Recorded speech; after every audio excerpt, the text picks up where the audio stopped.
Live from the city that never sleeps. 17 miles from Madison Square Garden, New York City. It's America at Night with Rich Valdez. America's favorite late night talk program featuring interesting guests from around the world and calls from across America. And now, here is your host, Rich Valdez.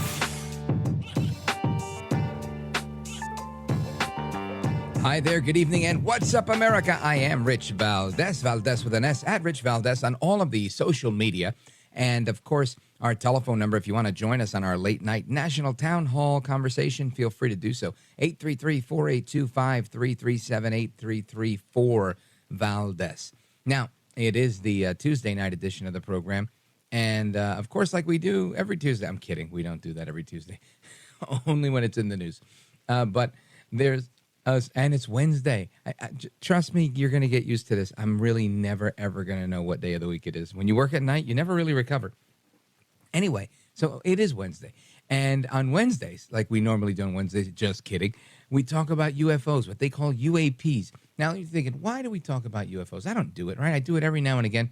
Well, the reason why is because there was an actual hearing in Congress today. Now, I can tell you, me about, 10, 12, 15, maybe 18 years ago, I likely would have said, it's unbelievable that we have Congress sitting here conducting hearings, interviewing people, wasting time when we have so much to talk about, and we're worried about aliens and alien aircraft and blah, blah, blah.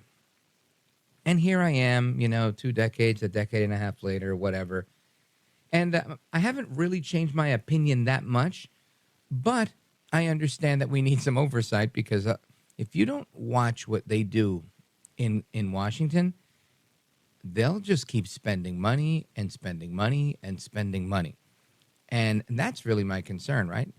As you guys know, I'm an advocate for standing by Ukraine and defending them like we agreed to do when we disarmed them back in the 80s into the 90s. And it's not that I'm a fan of Zelensky or Poroshenko, or any of those characters. I just think we have to keep our word. And in the same way, I think we have to do the right thing when it comes to spending money on UFOs, UAPs, and whatever. This is an argument I've had with my brother on many occasions. He would tell me, oh, Richie, wait till people find out. Wait till the full disclosure comes. And I said, and what full disclosure are we talking about? And he would tell me, the full disclosure about the aliens. And that, they're here. And I would say, well, we've literally had cartoons about aliens. We've had, television shows, sitcoms. I mean, aliens have been around forever and a day as part of our popular culture. Flying saucers, all of the above. So I don't know why he thought that people would be shocked. I know I would not be shocked. If in these hearings, all right, so today, this was like a bombshell hearing, right? Here, listen to the headline. Ex-Intel officer claims that the feds absolutely have UFOs, bodies of non-human origin, during bombshell hearing. Now, if this were really a bombshell, this would have blown up my social media. Every apolitical person that follows me on social media, my rapper friends, you name it, anybody, anywhere, would have been like, oh my gosh, there's UFOs. The problem is, nobody cares. I don't think anybody's ever cared about the UFOs. Right? It's just an interesting story from the 50s. And I'm not saying I don't think they're real. I'm saying I think they're here. They've been here since before I was here. And it doesn't matter. They've never made me $1, and they've never, made really any interaction with me. So what do I care? Now, I think some people might care because they've had some interaction. But ultimately, I really don't care. And if you do, let me know. Maybe I'm alone in this. I am very cynical on a number of things. But let us listen to the former Air Force officer and intelligence official, David Grush. And he was a national reconnaissance officer for the Pentagon's Unidentified Anomalous Phenomena Task Force, which is what their fancy name for UFOs. They call them UAPs. Listen to this. Intelligent extraterrestrials. Something I can't discuss in public setting. Okay, I can't ask when you think this occurred. If you believe we have crashed craft, stated earlier, do we have the bodies of the pilots who piloted this craft? As I've stated publicly already in my News Nation interview, biologics came with some of these recoveries, yeah. Were they, I guess, human or non-human biologics? Non-human, and that was the assessment of people with direct knowledge on the program I talked to that are currently still on the program. And was this documentary evidence, this video, photos, eyewitness? Like, how would that be determined? The specific documentation I would have to talk to you in a skiff about. Gotcha. Yeah. Okay. So, and you may or may not be able to answer my last question, and maybe we get into a skiff at the next hearing that we have, but who in the government, either what agency, sub-agency, what contractors, who should be called into the next hearing about UAPs, either in a public setting or even in a private setting? And you probably can't name names, but what agencies or organizations, contractors, et cetera, do we need to call in to get these questions answered, whether it's about funding, what programs are happening, and what's out there? I can give you a specific cooperative and hostile witness list of specific individuals that were in those. And how soon can we get that list? I'm happy to provide that to you after the hearing. Super. Thank you. And I yield back. All right, again, that's Congresswoman Nancy Mace and David Grush, former National Reconnaissance Officer for the Pentagon's Unidentified Anomalous Phenomena Task Force. Now, what's interesting here, again, is, all right, so it's on the record. You have this guy, he's blowing the whistle on the fact that the government is hiding captured UFOs. This is a story that has gone back to, I don't know, what's that, Roswell, New Mexico, Area 51, where they're saying that they've been doing it then. There's Captain America, the whole so listen, I can't begin to tell you how I just don't see how anybody is shocked or surprised by this. If I'm alone, please give me a call, 833-4-VALDEZ, because I really am not shocked. If you feel that this is shocking, I'd love to hear your opinion on it. It's not something that surprises me in the least. Now, what did surprise me was that Hunter Biden hit a bump in the road today when he showed up to show face at his sentencing hearing, and his plea deal wasn't accepted because the judge said this wasn't met or this condition wasn't met and whatnot, and they said we want a deal. And all of a sudden, at the last minute, the lawyers for Biden and the prosecutors no longer agreed on the deal, and I thought that was interesting because, typically from what I've understood from those that I know in law enforcement and my conversations with them, that you don't typically sign a plea deal and everybody agrees to it, then bring it to a judge to say, all right, let's put it on the docket and go for it, unless everybody's agreed. But yet that seems to have happened.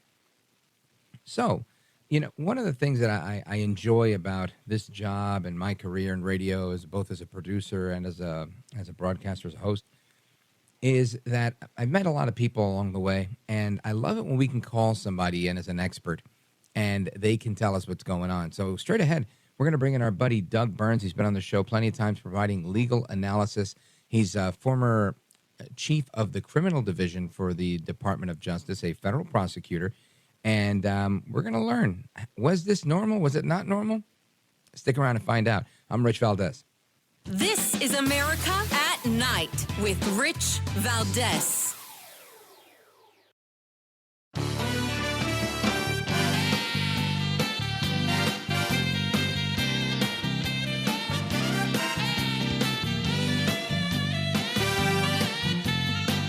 America at Night with Rich Valdez. Now, I know many people have been following the news in Delaware today and we're going to have a lot of questions. And so here's what I'll say at the top before I turn it over to my colleague, the Admiral.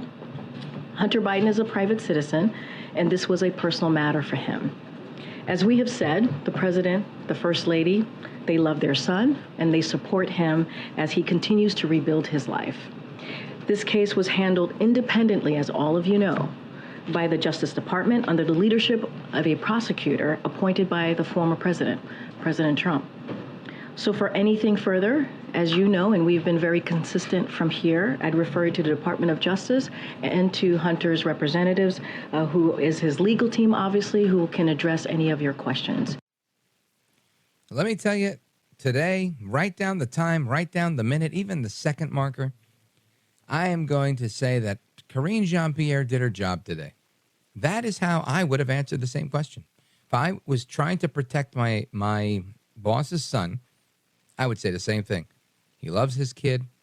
His kid's trying to rebuild his life. Sympathy vote. He's a recovering addict. He's rebuilding. We're asking for privacy right now. He's a private citizen. He's going through something. Wouldn't you want that for your own kid? I would make the same exact appeal. And then I would say, listen, not my yab. Not my yab. Talk to the DOJ. Talk to this one. And by the way, it's a Trump United States attorney. I would have done the exact same thing. So I think for the first time, she must be getting better at her job. She must be under a lot of pressure. Maybe it's finally the experience catching up. But the real answer is, she said, I won't answer any questions. Right? She's not answering any questions, which is what the American people want. They want, and our representatives in the media, we're looking for information on what is going on. Because if Hunter did those things, and he is a money launderer, and he did violate FARA, and he does have a gun, and all these other crazy things, right? Not have a gun, but, lie about it on the application. Then maybe there is complicity with Joe Biden. Maybe there is a problem in the White House. Maybe these things that we're learning about, these FBI forms, FD 1023, maybe there's truth to this bribery scandal. And that is the American people's problem, right? That is our business. So while these things are separate, I think they're somewhat intertwined. And I want to get to the bottom of what happened today, because today, not only were there UFO hearings in Congress, but it was this hearing that was paused, and then they were throwing out the plea, and they couldn't agree on the plea. And yet last night, of course, they said, well, this girl called, and we couldn't identify how she knew what she was talking about, so we took information out. Oh, we didn't mean to take it out. Oh, so sorry, we're putting it back. The judge got involved. I mean, these are things that I'm not familiar with, but Doug Burns, who's a former chief of the criminal division in New York for the Department of Justice, he was a federal prosecutor for something like 38 years. He's done this stuff hands down a million times. And he's our guest. Doug Burns, welcome. Thank you, Rich. Great to be on with you. So, I mean, I'm sure you've been following this because this is your thing. This is your bag. It's what you do. Maybe if you don't mind, let's just go to last night, even though there was so much today with we're not doing the plea, we're revising the plea, we don't agree on the plea. But the way it was reported last night, from your estimation as an insider, would you say it was accurate? Well, first of all, it wasn't all that clear, and I was joking around to myself that the famous, Abbott and Costello, who's on first routine, was clearer than seriously, Rich, than what they were reporting about this. But that went through my head. Oh, good. We're kindred spirits. But to unpack it for your audience, et cetera, what happened apparently was a congressional committee wanted to get into the record a lot of the information, the whistleblower stuff, information that's been developed in Congress, because they felt it was relevant to help the judge. Now, in fairness, they did it as what we call amicus. They're not a party to the a friend of the court. Friend of the court, exactly. And they're not a party. And that's discretionary with the judge, by the way, whether or not she, in this case, wants to take that information in. But then in a shocking development, which I don't get over my ski tips on because I don't know 100% where the truth is, but the allegation was, seriously, Rich, that somebody called who was affiliated with a law firm affiliated on the defense side, the Hunter Biden side, and made it sound, sort of misidentified herself as being a representative with the actual congressional committee, and claimed to the clerk that the committee actually, for confidentiality and potential grand jury secrecy violation issues, wanted that material, removed, from the court file. It's actually pretty shocking. So if it's true, that's a serious, serious matter, because you don't call up a court and identify yourself as being affiliated with the other side of litigation when in fact you're not on that side, you're on the reverse side. So that was pretty serious. Then, of course, so serious that the judge gets involved. Absolutely. Thank you for jogging my memory on that, Rich. No joke, because what happened was there we were sitting 7, 8 p.m. last night, and they're like, the judge has given them till 9 p.m. tonight to show cause, what we call an order to show cause why they shouldn't be sanctioned for this behavior. Then there was a whole flurry of emails and stuff, and they went right to the whole toxic environment playbook, which is muddy everything up, make it really vague and non-understandable. Oh, this was a misunderstanding. No, she really didn't misidentify herself. And when the smoke clears, I'm a 38-year veteran, as you pointed out, and I'm having trouble following it. So you can imagine the average member of the public, trying to drink in what's going on. So that was a disgrace. But the point is... Let me ask you, Doug Burns, real quick, because this to me is interesting. I'd never heard of anything like this. I could see how it works because I've been in politics, and that seems like a political trick, but they're doing it in court. And I didn't know lawfare and politics were that intertwined, but they seem to be as of late. Yeah, you might find this interesting. We had this exact thing in the Eastern District of New York one time. We had a legendary judge, John Bartels, who served well into his 90s. It was quite amazing, and he was really sharp still. I think till 96 years old. I knew the judge a little. I only had a couple of cases in front of him. And lo and behold, the judge was actually away on vacation. He was on a cruise ship, and this lawyer was hysterically calling chambers and all this stuff. And the lawyer then produced a document claiming that the judge had signed it, the court order, while on vacation, and the judge never did. And you can imagine that that lawyer got in serious heap of trouble. So, calling the clerk's office and doing something untoward, the good news is it's rare, but it can happen, and it does happen. So this really was outrageous attempt to get all that congressional information out of the hands of this particular judge handling the plea, Rich. All right, so now that's where we were last night, right? And we kind of went through that, and I just wanted to recap that because I feel like that brings us into today, right? So you see Hunter Biden walking in, and everybody's there, waiting with bated breath and looking at all the coverage on television. And then the next thing they say, hold on, there's a new development. The prosecution and the defense team don't agree on the plea deal.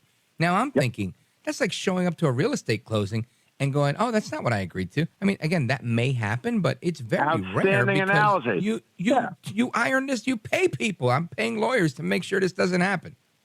Every case I've ever been in, hundreds of cases on both sides of the courtroom, prosecutor and defense, you hammer out the plea agreement, and all of it, and that's a great analogy with the real estate thing, because in a real estate contract, oh, yes, we're going to leave this item, we're going to remove that toilet. Okay, fine. Same thing with a plea agreement. You hammer it out. And the most important thing in a plea agreement, and I think everybody really will find this interesting because it cuts through a lot of the noise. First of all, in reverse order, every plea agreement I've ever seen says, quote, this agreement binds only this federal district and no other state, local, or other prosecutorial offices. I've had client after client for 30 years, 20 years as a defense lawyer, ask me, Mr. Burns, wait a minute, I'm a little concerned. Could I be charged in another district? And I had the luxury, since they weren't political cases, Rich, of saying, I have an academic answer that you will not like, and I have a real-world answer that you will. The academic answer is, unfortunately, we are required to agree to that term. But Doug Burns, let's not. I want to do this from the top again because I think this is very important stuff. And I think to me it sounds like it was amateur hour today in that courtroom. But I really want your opinion on this because you're the pro here, folks. We're on with Doug Burns, former federal prosecutor. We're coming right back. 833-4-VALDEZ. Don't miss this. 833-4-VALDEZ. Be right back.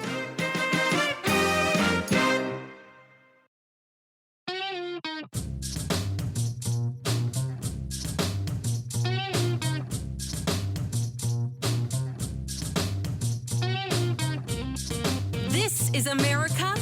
This is Night. This is Rich Valdez. Someone made a bad mistake here. Am I wrong looking at this, saying that these someone, whether it be Hunter Biden's defense or prosecutors here, how could there be such a big miscommunication? I cannot even begin to explain how the Justice Department walks into that courtroom without knowing exactly what the scope of immunity or coverage is for Hunter Biden. And equally, I cannot even begin to understand how Hunter Biden's lawyers walk him into that courthouse without knowing exactly what the constraints, what the limitations of that deal are. All right, that is CNN, and you can hear the incredulity in the host John Berman's voice when he says that. I believe it. And again, usually only hear that level of incredulity when they say, "How could people like Trump?" But this is where we are, right? I agree, and this is where Doug Burns was walking us through this. They can't believe it on CNN. I certainly don't believe it over here. Doug Burns, you were just saying that in the 38 years of you being a federal prosecutor, up to and including serving as chief of the criminal division in the Eastern District of New York, that is it commonplace for the prosecutors, the AUSAs, to walk into a courtroom, the Department of Justice, the government, the state, to walk in, and for the defense team to walk in and go before a judge without knowing what's going on? Of course not. I'm looking at a beautiful sketch of Sherlock Holmes, my sort of fictional hero. No joke. A gorgeous one by Al Hirschfeld, the great late sketch artist. But joking aside, Sherlock Holmes would say, "What, are you kidding me?" First of all, these are highly, highly skilled lawyers on both sides, top white shoe, white-collar defense attorneys, top federal prosecutors who know their business. So the only possible inference is that both sides sort of working together. We're trying to slide through an overly broad immunity situation. What I was explaining real quick, and it's worth repeating, right. is the music kicked in, and you were saying everybody says, "Mr. Burns, what happens? Can I get double jeopardy?" Right. Every plea agreement says that it only binds the district where the plea is being taken and no other. That causes clients justifiably to say to their defense counsel all the time, "Well, wait a minute, I could be charged in another district." Answer is yes, you could. Not for the same crime, by the way, but there's always complicated potential exposures. And then I point out, though, that practically I've almost never seen anybody double charged. That's another side seminar, by the way, having to do with President Trump. It's completely laughable, the notion that somebody's under indictment in a white-collar case, nonviolent, non-narcotics, and now you're going to charge them again in another case. That's absurd. What you would do is the other district would get with the first district and say, "Look, we have this other case. What we'll do is we'll hold back as sort of an insurance policy, okay? If necessary, we can get a waiver of the statute of limitations." Because, by the way, federal prosecutors say, if you don't give me the waiver, we're going to have to indict the case. And guess what? Of course, you get the waiver. But the point is, they would never double charge. So it doesn't happen. So here with Hunter Biden, though, since it's a toxic political case, everybody's going nuts on the idea of could they recharge him, et cetera, et cetera. So next is the immunity clause, real quick.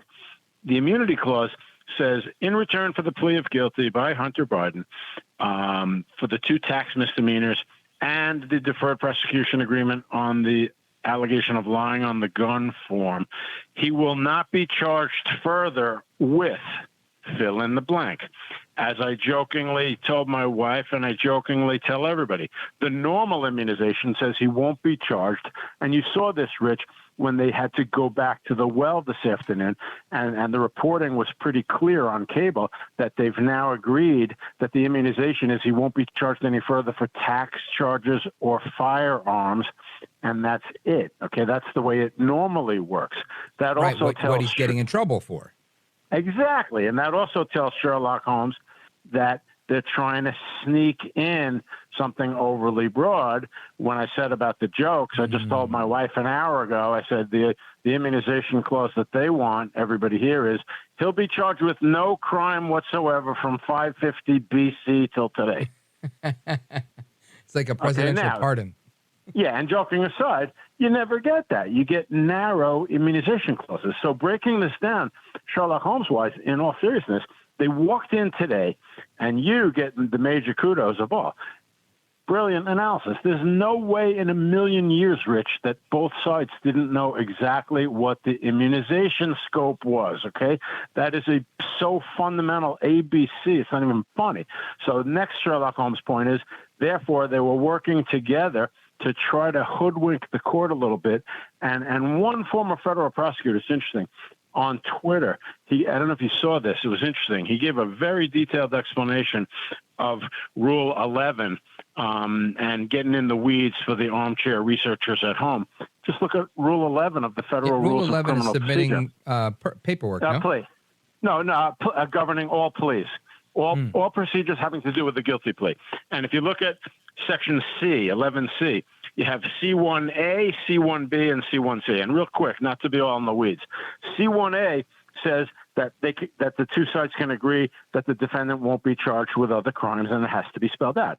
B is you can recommend a sentence, but the judge isn't required to impose it. C, which you never see in a million years, C1C, is an agreed to sentence that if the court accepts the plea agreement must impose that sentence. Now, they might have that in there. We haven't seen this plea agreement, okay? I remember standing on the steps with my pal Randy Zellin, well-known defense lawyer. We're in a case, and we said, maybe we'll get a C1C. And Ben Brofman, famous lawyer, he overheard us. He goes, guys, that's never happened in this building in the last 40 years. Okay.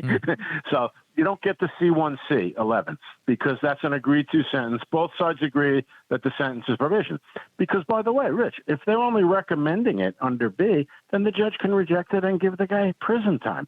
So this was a lot of shenanigans going on. Okay. The judge, obviously, I wasn't in the room and I haven't seen the plea agreement. So I'm, speculating and guessing a little bit, but it's perfectly apparent to me, and you can put this in the bank, that basically they were trying to wrap up this whole case, with this, which is absurd. And then came the real shocker, which is the government, with a straight face, told everybody in the court that it's a continuing investigation. Let me unpack that real quick. The reason they did that was so that so they could turn around and tell Congress, we're not giving you these documents. We have an ongoing investigation. They got killed on their own petard today because the judge said, well, wait a minute. If it's continuing, could you charge them with foreign agent registration, for example? And their faces must have got all red. And they're like, yeah, we could charge them with that. And everybody was just going nuts. I mean, the point is you can't immunize, as you highlighted it when I said it a minute ago, you only immunize for the crime at hand. Like, let's say I robbed the bank and that's all I've done wrong, okay? It says in the plea agreement, in return for Doug Burns' plea to the reduced charge of assisting robbing a bank, I'm just making that up, he will not be charged any further for any bank robbery crime in the month of May of that year. That's it. Now, my head hits the pillow. I'm fine because I know I didn't do anything else wrong. Here, there's so much concern because there's so much other exposure. Yeah. Now, listen, I'm deducing what you're saying, and it sounds to me, Doug Burns, that Go ahead. And you tell me if I'm wrong, because I'm really just what it sounds. Go right ahead. It sounds as if the prosecutors put this deal forward. They said, here's the plea we're offering. The attorneys say, all right, yeah, we like this, but we like that. And then they make these changes. Whatever crazy stuff happened yesterday with the phone call and trying to remove the amicus information, whatever, all that aside, and they show up saying, trying to pull like a last minute, well, by the way, we want to do this, or we want to include that, or whatever papers they submit that day are broader, like you said, trying to sneak something in. And then the prosecutors say, look, we're trying to be as good as we can with you here, but we can't be that good. Does that seem like it would possibly fit that scenario? No, that's a great point. And I'll tell you why. What really happened, and I don't really claim credit, I've been reading editorials and op-eds and online articles all day long and watching cable, but the point is the DOJ knows that there are people like me and all the others who are just going to calmly call them out if they go way, way, way too far. And I think what happened was, and your exact point, Rich, you just made it. So they turn around and they say, we can't put in here that it binds every district in America. I'm just making that up because I haven't seen the plea agreement. We can't put in there that he's immunized for any potential crime from 550 BC till today, to use my joke, which isn't a joke, but you get it. And the point is, so they realize, and this is not to be corny, this is a good thing. This is about accountability by experts and media people like you. Okay, we're going to call that out. Okay, the judge said, quote, these are atypical provisions in this agreement. Okay, and so the point is, when a federal judge says that, it means that, you guys went overboard. And I think, again, you sort of hit it on the head. They walked in there today realizing that now for the first time, They hid the plea agreement. Nobody saw it. Nobody like me got a chance to look at it, having seen hundreds and hundreds and hundreds of plea agreements and signed them as supervisor and everything else. And the point is, now all of a sudden you got a little sunlight as the best disinfectant, and they really had to kind of backpedal on tap dance, it seems to me. All right, Doug Burns, stick with us. We're going to come back for another segment and wrap this thing up. Folks, we're on with Doug Burns, former federal prosecutor, former chief of the criminal division in the Eastern District of New York. I am Rich Valdez. We're coming right back. This is America at Night with Rich Valdez. Call now, 833-4VALDEZ. That's 833-482-5337. 833-4VALDEZ. That's Valdez with an S.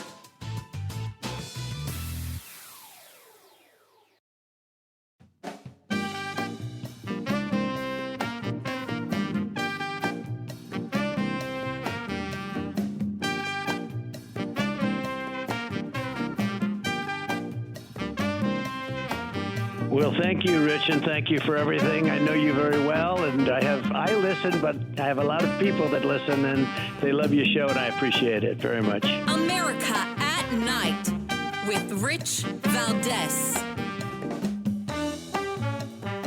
All right, America, welcome back. And our guest is Doug Burns, former federal prosecutor. He was chief of the criminal division for the Southern District of New York in the Department of Justice. It means he did a lot of this stuff, put people in jail for doing bad things. And as we're walking through this with Doug Burns, and follow him, by the way, on Twitter, at Doug Burns Law, I can't help but think, and again, you help me out. I'm piecing this, I'm literally being a conspiracy theorist right now. But I'm thinking, if you've got a U.S. attorney that's appointed by Trump, but still in whatever regard, serves at the pleasure of the president, serves at the pleasure of the General Garland, if that's the case, and these guys are like, look, we don't want to rock the boat too much. We're going to be fair. We're going to be honest. But, and maybe I'll even be a little bit, I'll help you out. I get it to your kid, blah, blah, blah, whatever. Let's just say that did happen. And they said, no, but we can't go that far. I mean, people laugh us out of the city. I have a career to protect here. I could also see Garland saying, listen, I don't want this thing falling back on me where you put in every district. Because ultimately that would be something, I would presume that if there were a plea that gave that level of immunity in every district, wouldn't that have to go to Garland or at least the deputy AG? Question about it that you're on something. First of all, this thing about the Trump-appointed U.S. attorney, I mean, I have 2 points on that. Number one, I've never heard in all my years, we rarely would say that a judge or a U.S. attorney is appointed by one side or the other. But here, Obama appointed him, by the way, and Trump kept him on. So it's disingenuous for all these, people in media on the left to say the Trump appointed his attorney. That's just misleading, and it's not really accurate. Sure. Obama appointed him, right? So that's point one. Point two, though, again, you make the key point, which is, hey, look, I'll tell a little inside baseball. I have no problem saying that. I mean, you're sitting in the U.S. Attorney's office. A big supervisor knocks on your door. This is a hypothetical. Jimmy, I know you've only been in the office 9 months, and I see you doing this investigation of Dave Smith. I don't know if you're aware, his father's an extremely powerful senator in New Jersey. I mean, people are human beings, okay? So the point is, you're making the exact point, which is that here's this guy, Weiss, and he's being directed all over the place. As far as Merrick Garland, I know what I'm talking about. More importantly, because my late father, Arnold Burns, was Deputy Attorney General of the United States under Ed Meese. So I know a lot of the workings and goings on at the even higher levels than what I was at. And the point is, when my father left, my late father left, he was very adamant, almost angry, saying you must depoliticize the Department of Justice, which goes to your exact point, which is you've got a U.S. attorney. We're all human beings. We're all fragile. He's investigating the son of his boss's boss. Exactly. His boss is Merrick Garland, and Merrick Garland's boss is President Biden. So again, just human common sense. So let's say you were in a corporation. You just go to the law school classroom for 2 seconds, and it's like I'm doing an internal corporate investigation of the CEO's son. Okay. I mean, and that's what this is. So there you have it. And the point is, all that we legal analysts can do is give a meaningful, in good faith, objective analysis. And when I saw that he was getting 2 misdemeanors off of that level of tax charge, it raised my eyebrows. There are cliches like every case is different and let's look at the facts and so on and so forth. Right. But then when I saw that they were DPing a gun charge, I'm like, because don't forget, they faked out 90% of the country, including a first cousin of mine who's a Harvard Law School graduate. Admittedly, he didn't practice law and he never did criminal law, but he says to me, oh, I see he's taking the felony gun count, Doug. I mean, if you're fooling a Harvard Law School graduate with that, you're fooling 90% of the public. There's no gun charge. It's not even filed in court, by the way. People don't realize that. This is that diversion program. Yeah, that's not even filed in court as a charge. And if you complete what was 6 months, here they're saying 2 years. That's another spin, in my opinion, because their normal DP period is 6 months. But be that as it may, once you complete that, the case is dismissed with prejudice, and that's it, and it's never brought. So when I saw the terms of the plea, I was a little surprised. And then you don't have to be a rocket scientist in Houston to say, well, wait a minute, with Trump, it's 37 counts every minute, and they're going to bring another indictment, 100 years in prison. And you say, well, wait a minute. I mean, the average member of the American public's got to say, well, wait, why do we have such a huge difference in approach? Because, by the way, we can finish up this conversation. Stick with me. I just got to come right back with you. Folks, we're on with Doug Burns. We're going to take a quick pause, and we're coming right back. Don't go anywhere. This is America at Night with Rich Valdez.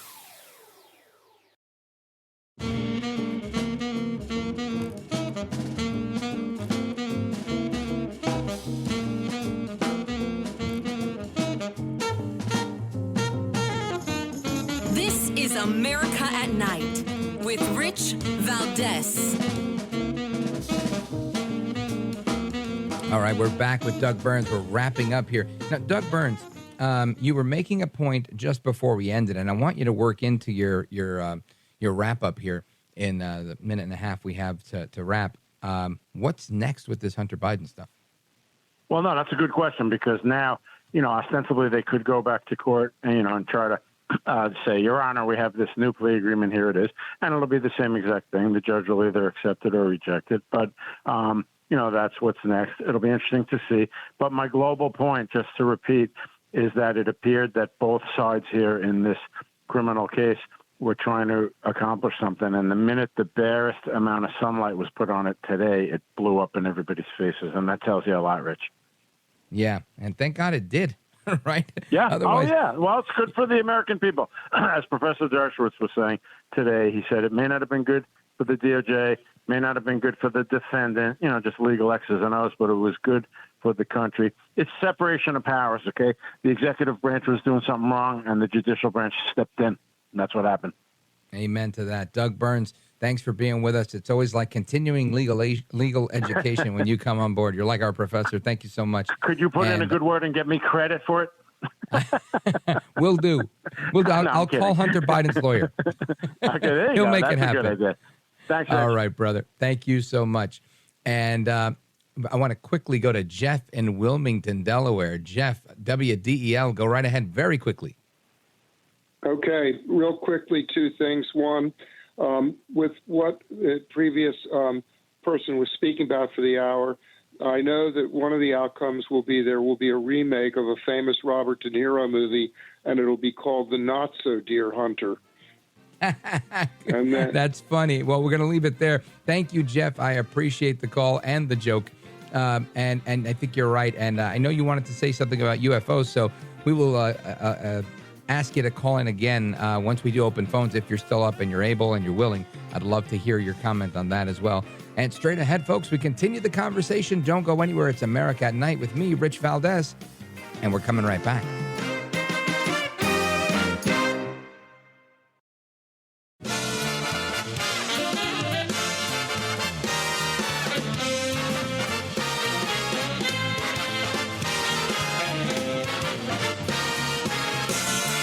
Live from the city that never sleeps. 17 miles from Madison Square Garden, New York City. It's America at Night with Rich Valdez, America's favorite late-night talk program, featuring interesting guests from around the world and calls from across America. And now, here is your host, Rich Valdez.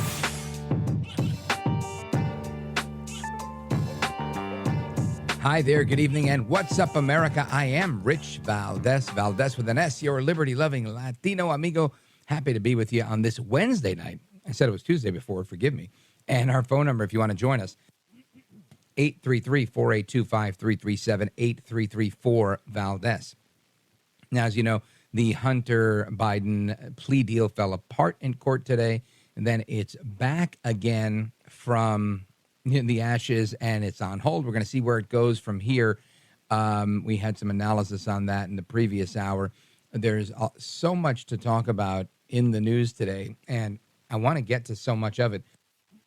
But we would be remiss if we didn't talk about how there was so much interference from what I'm going to say is the deep state, and they're all over, right? Whether it's deals in Ukraine to things happening domestically.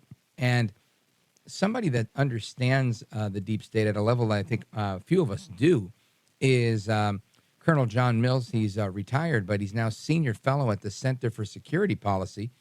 And he's been a national security professional serving in 5 different eras: the Cold War, the War on Terror, watching the world in chaos, and now with the great power shutdown and the fight to save the Republic. He's also the former director of cybersecurity, policy, strategy, and international affairs at the Department of Defense. His brand new book, The Nation Will Follow: Firsthand Experiences Fighting the Deep State and the Action Plan for the American Citizen. This is a book that you want to read. Colonel John Mills, welcome, sir. Rich, thank you so much. It's an honor to be on your show. Likewise, it's an honor to speak with you. Very few people, I think, that have a career in government service as you do are willing to talk about this stuff because of, the flack that they get. And I think it shows courage because everybody hears about it, but few people understand how it works. And I know you've written about this stuff, and we see it all the time from malicious prosecutions to sweetheart deals to everything else that we see. And foreign aid, military aid, you name it, extremely express withdrawals from Afghanistan. I mean, it's just there's so many ways that we've seen our government cheat us in many ways. And it's the unknown bureaucrats, behind the faces that are calling so many of the shots. So walk us through what inspired you to write this book, The Nation Will Follow, and tell us some of your firsthand experiences fighting the deep state and the action plan for the American citizen. Well, thank you, Rich. Yeah, it all started in early 2016 when I was still in government service. And that's when I realized that I had colleagues that were spying on candidate Trump and then running a coup against President-elect and then President Trump, and it continues right to this day. And so me fighting with them, me fingering them to the Durham investigation, there actually was some good things that came out of there. 5 criminal referrals, 3 of them very likely came from me by the wording, from my statements to the Durham investigation. We also got Charles McGonigal, former senior FBI official in charge of counterintelligence in the New York field office, largest FBI field office in the Bureau. And he was the one saying Russia, Russia, Russia in early 2016, which at top level meetings inside the Pentagon and the interagency, all of a sudden, where did this come from? Well, it was Charles McGonigal, who's now been arrested for working for the Russians. So the lie of Russia, Russia, Russia, a FBI official was running this while in office. Now, he was arrested after he retired, but he didn't just retire and said, hey, I'm going to go work for the Russians. These things have long tentacles. So right there. So that's where I really, but it went on, and I made a a number of statements to the Durham investigation, and the fight continues to this day. I had to get the story out there and kind of consider myself one of the first whistleblowers. A lot of people say, wow, this is great. Where are the other whistleblowers? But over the past few months, we've had more and more. I said, just you wait. And sure enough, and we had a number of FBI agents and officers have come forward. You have now you had, I think one of the best ones was Shapley and Ziegler, Oh, yeah. the IRS agents. That was just last week.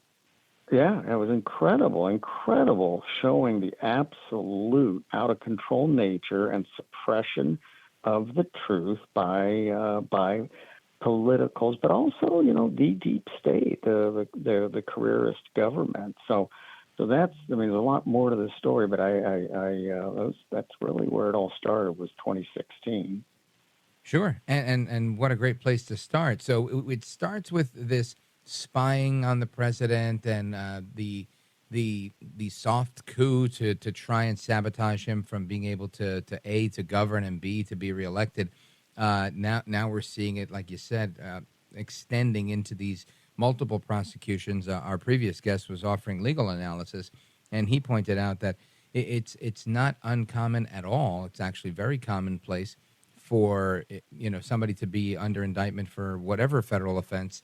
They're not going to keep piling on multiple indictments in different districts. Typically, the other districts will get with whatever district is carrying the case and just add those counts on or additional charges and make it one big prosecution. But with Trump, we see that anytime they can get anything, they'll do a separate federal indictment to continue to try to slow him down. And it doesn't surprise me because it seems like they've been doing this all along. But I am somewhat surprised that they keep doing it almost as if unabashedly, like with no shame. Is it because they think the Americans are stupid, the American public, or do they think that they're just smarter than everybody else? The answer is yes. Absolutely to all of those. This is to break down the deep state. I call it, there's essentially three groups and four corners that describe the deep state, and that it's in the book, which prefaces by Stephen K. Bannon, and so the three groups are, you have your technocrats, and these are kind of your super experts in certain subject matter areas, and they're the ones who they have been, essentially elevated onto a pedestal. Their word is cannot be challenged. It is the gospel, and the poster child for this is Mr. Fauci or Dr. Fauci. So just kind of a prince of the administrative state who kind of wandered here and there and did whatever he wanted to do, as the highest paid civilian in the government. Now with a security detail after he's retired. I've only heard of ex-presidents getting a security detail. So that's the technocrats. The bureaucrats, I was a bureaucrat. I was both military and senior civilian. And it's the bureaucrats. It could be uniformed service. It could be government civilians. They both take oaths of office. It could be the support contractors, which often are very necessary to get your job done. But at the same time, they kind of help grow the size and the reach of government. And these bureaucrats, they can be careerists. They can also be the political appointees, the 3,000 or so the president appoints. But these are the bureaucrats. Then you have the plutocrats, and these are the wealthy elite. These are the Jeff Bezos. These are the Zuckerbergs, the Elon Musk. And many of them have come recently out of big tech that have immense wealth and have helped facilitate this marriage of big tech and big government. So those are the three groups. And then the four corners are, I mentioned two of them already. It's really big government and big tech. And I throw legacy media kind of into big tech as things are evolving. But the other two groups are big finance. These are Larry Finks at BlackRock, the largest investment firm essentially in the world, couldn't care less about the American citizen, about the Uyghurs or Falun Gong or Christians in China being tortured, having their body parts harvested and organ harvesting, couldn't care less about the citizens of any country. And then the fourth element, is the fourth corner, is a big academia. I'm all for academia. I'm an adjunct professor myself. I'm all for it. But in all of these groups, there has to be absolute transparency and accountability. So those are the three groups and four corners. 3 groups, 4 corners. Sounds like a lot of work. We're going to continue our discussion with Colonel John Mills, retired. He's a senior fellow at the Center for Security Policy, and he's the author of The Nation Will Follow, First-Hand Experiences Fighting the Deep State and the Action Plan for the American Citizen. And when we come back, that's exactly the part I want to focus on, is the action plan for John Q. Public, for we the people. What is it that the American people can do to combat what seems to be a nameless, faceless bureaucracy, and people feel overwhelmed, like they can't get their arms around this. So, Colonel, stick with us. We're coming right back. Folks, if you have a question, you want to join the conversation, ask the Colonel a question, 833-482-5337, 833-4-VALDEZ. This is America at Night with Rich Valdez.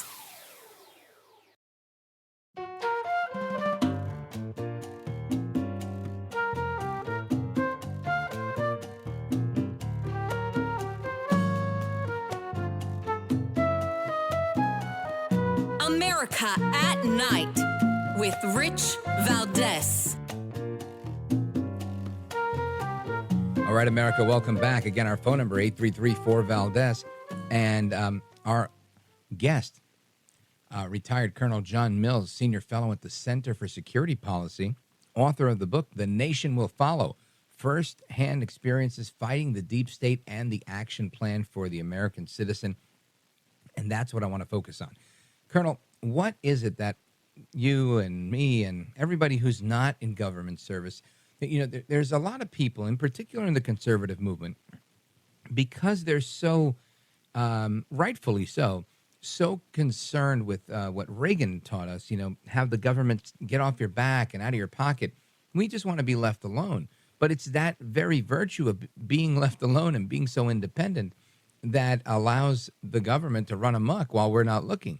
So what do you recommend we do, and how do you outline this in the book?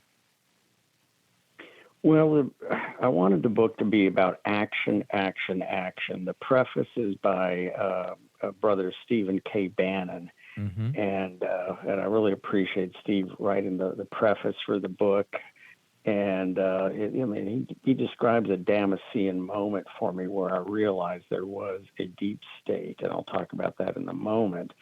But the action plan for 95% of Americans, spend 97% of your energy right where you live in your county or county equivalent. And this is a little bit counterintuitive for many because they say the problem's in D.C., it's the swamp. Absolutely. But you have black belts, you have you, Rich, you have Steve Bannon, you have me, you have others that can take care of the national fight in the D.C. swamp. But the D.C. swamp, the deep state stands upon the counties of our constitutional republic. The county equivalent, that's 3,300 by the Census Bureau. It's roughly 3,300 county equivalents in the 50 states and 8 U.S. territories. Those are the foundation of our constitutional republic. Mm-hmm. And if you have dirty county, that the election is untrusted, county governance is untrusted, it's not going to get cleaner or better as it goes up the chain. So right now, the entire country is being twisted around the finger of Maricopa County, Arizona, Fulton County, Georgia, and then the abject mess of Philadelphia. And ladies and gentlemen, I'm a resident of Prince William County, Virginia, and I'm fighting my own fight here in my county and in Virginia. And actually, had some good successes.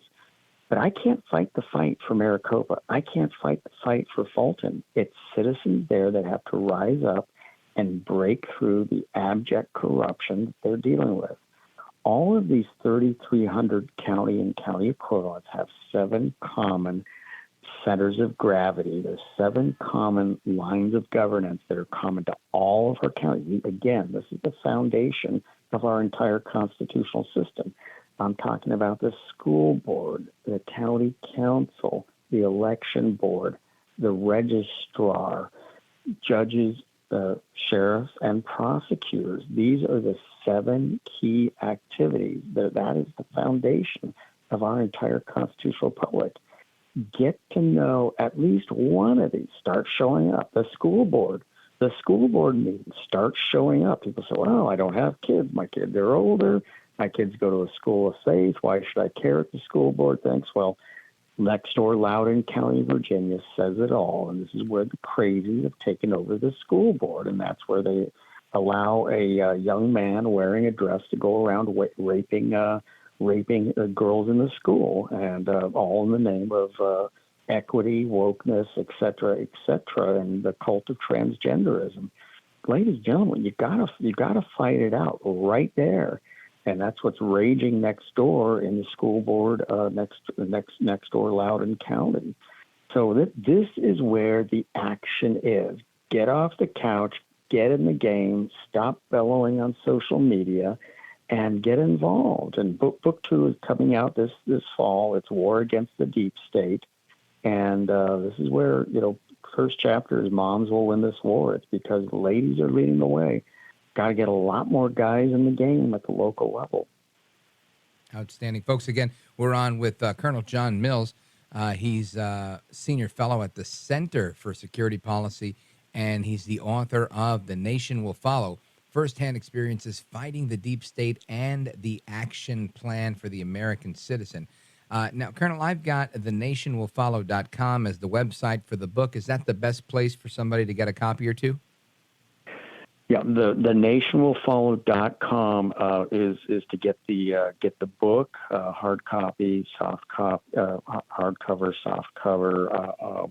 We got an audio version. We also, if you want a signed version, I have just went out to my store in Minnesota, and that's it's Mike Lindell's My Store. You can get an autographed copy there also. Outstanding. And let everybody know how they could follow you if you're on social media, or the best place to keep up with the work that you're doing. Oh, thank you. I'm Colonel Rhett John, Colonel R-E-T John, on Substack, Getter, and Truth. Substack, Getter, and Truth. Outstanding. Well, sir, I want to thank you for being with us. I think this was an eye-opening discussion, one that, we know, but we don't always get to delve into it. And now people have an actual guide, an actual handbook. The book is The Nation Will Follow, Firsthand Experiences Fighting the Deep State and the Action Plan for the American Citizen. I'm a firm believer in getting involved one way or another, whether it's in the media, whether it's in government, whether it's as an activist in the community. If you can, you should, because it makes a difference. Colonel, Godspeed to you. You're a patriot. Thanks for being here. Rich, thank you so much. An honor to be on your show. Likewise. Thank you, sir. All right, folks, more to come straight ahead. We're going to continue our discussion. Marguerite Connelly with her story about a mother's tale of going from heartbreak to hopeful. Don't miss that. Straight ahead with me, Rich Valdez. We're coming right back. Don't move a muscle.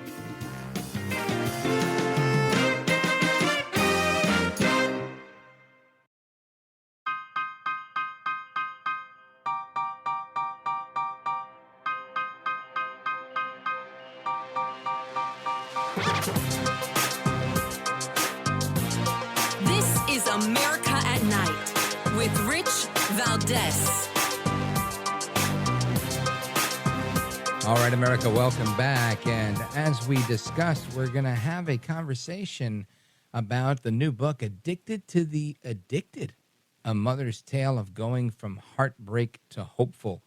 Marguerite Connelly, she's principal and founder of Your Expeditier Inc., and she's written this book.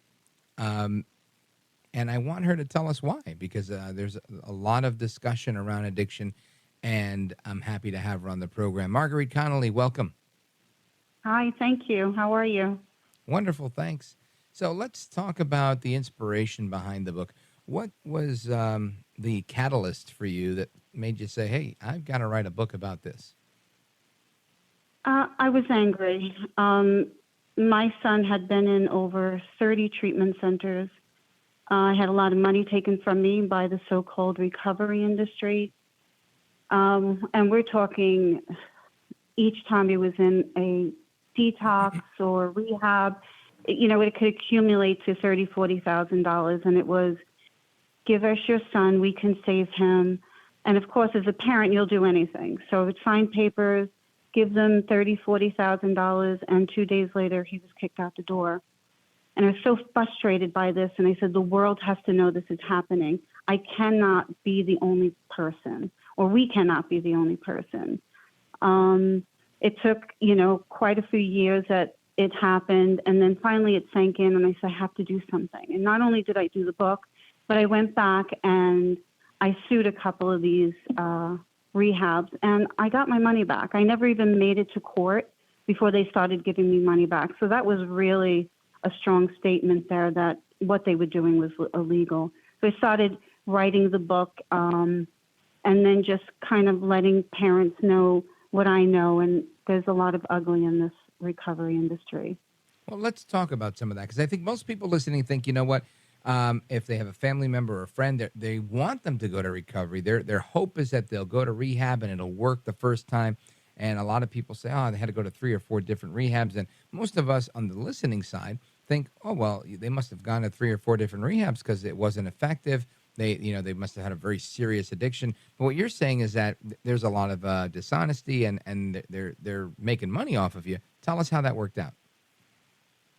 So, in the beginning, my son was 21 years old when he took his first opioid. And most parents think, it happens younger when they're teenagers. As soon as he started out using marijuana, and he chased marijuana for a long time, got in a lot of trouble, was arrested because he needed that marijuana. And then at 21, somebody gave him an opioid. So as a new parent of a child taking, strong opioids, I didn't know what to do. And you hear, get them out of their environment. People, places, and things, you have to get them out of their area. So, okay, I understand that. Then you ship them off to another state. And now you're trusting, okay, he's away from all of his friends. And that's just not the way that it works. What happens now is my son, for me, was not in front of me anymore. They'd throw him out. He was homeless, living in the streets. And he went from state to state because it was always the same thing. Get him out of the environment, people, places, and things. He was in Texas. He was in Arizona. He was living on Skid Row. He was in Florida. But I felt after a while is they just don't want him close to home because then you see what's happening. But it was the same story over and over. It was the same revolving door. Insurance fraud was amazing. They would tell him they have what they call these body brokers. And the body broker, would see my son, and now he is in the street. He is detoxing. He's sick. He needs something to help him not detox. So a drug dealer or a body broker will see him and say, hey, Tim, guess what? You see that kid sitting on the curb over there? And he'd say, yeah. He goes, he just got out of rehab. We want him to relapse. His parents are going to come pick him up. Go sit next to him and give him these drugs. And of course, any person that's detoxed and doesn't feel well, he goes and he does that. The kid relapses, goes back into rehab. Now the body broker or the drug dealer has, he's not losing his clientele at that point, So here come the parents, another 25, 35,000. He's back in treatment. The insurance fraud was incredible. At one point, they had him in 3 different treatment centers at one time. I'd call the insurance company, why are you paying this? And some insurance companies would see this and understand it.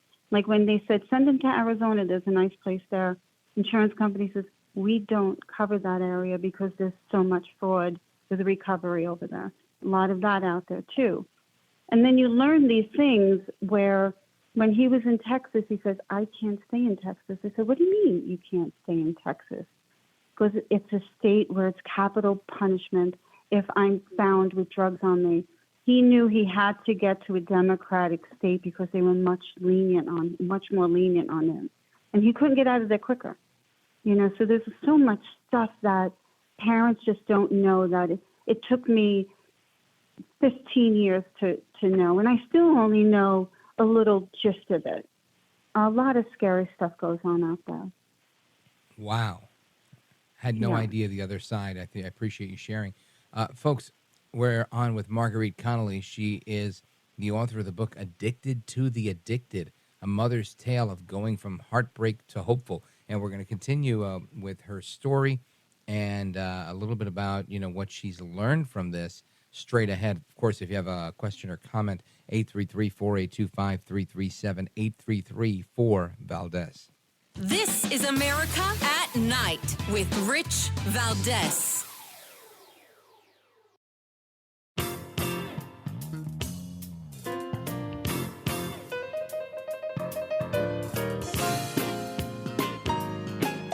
America at Night with Rich Valdez.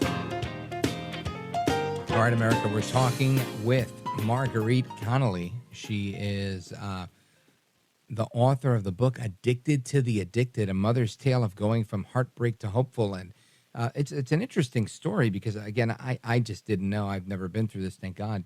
But I have had friends who've gone through this, and I didn't know there was so much insurance fraud. I didn't know how interesting it was and how wise to the situation everybody was with what states to be in, red states versus blue states, and how the laws play out. But it makes sense that one would know what's going on.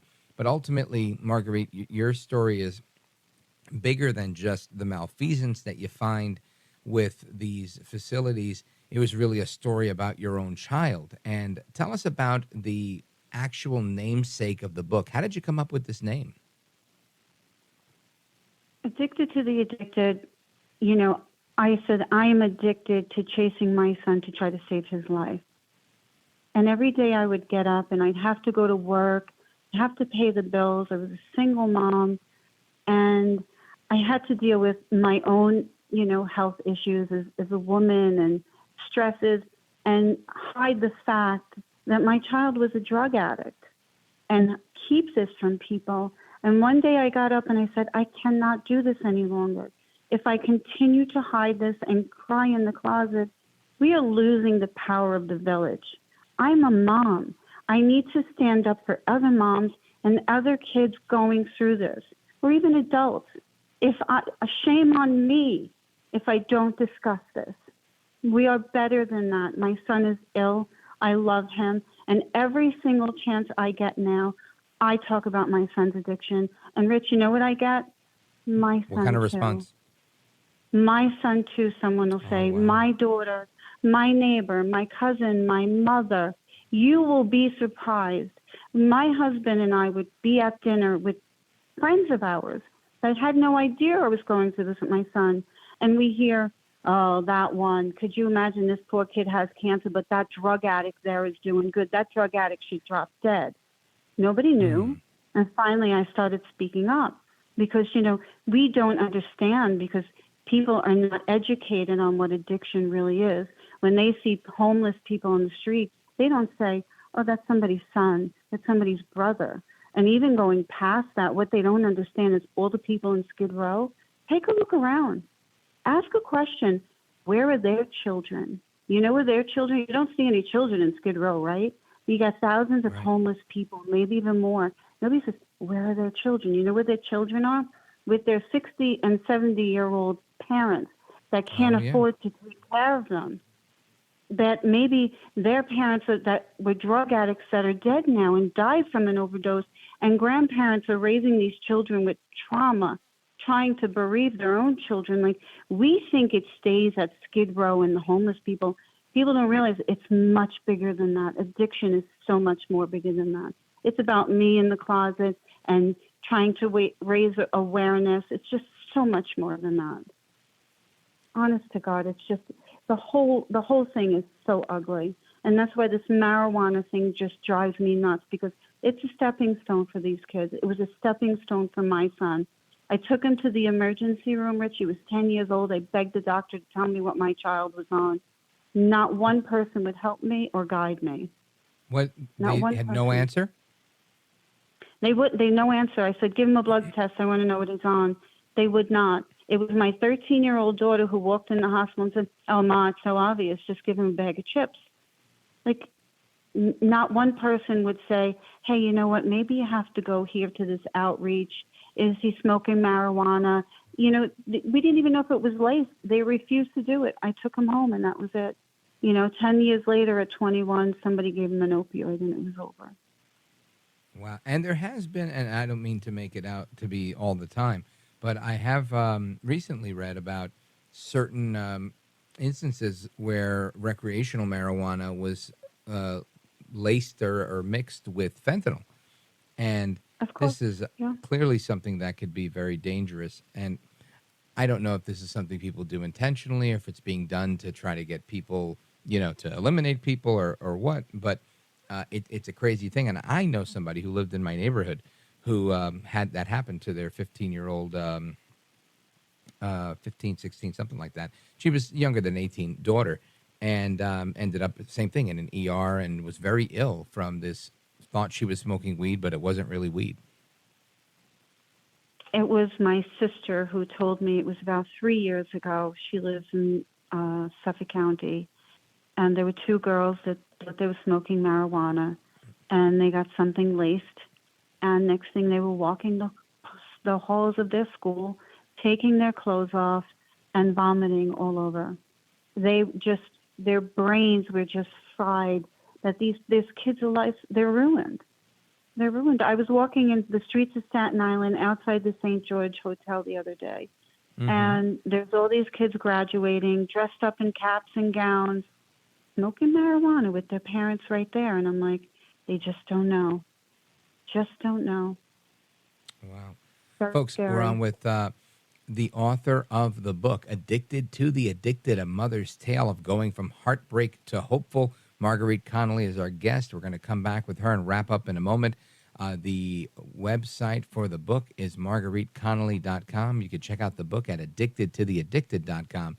And, of course, your calls and more are coming up both before the end of the show and before the end of this hour and at the top of the next hour for Open Phone America. So let me give you the phone number for that, 833-482-5337. And, of course, if you want to weigh in on addiction, 833-4-VALDEZ.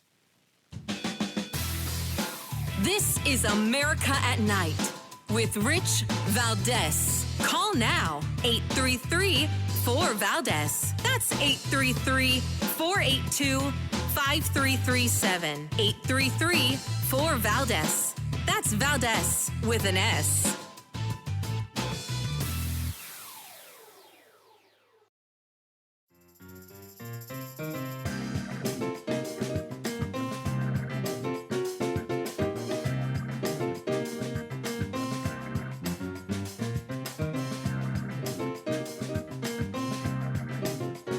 This is America. This is Night. This is Rich Valdez.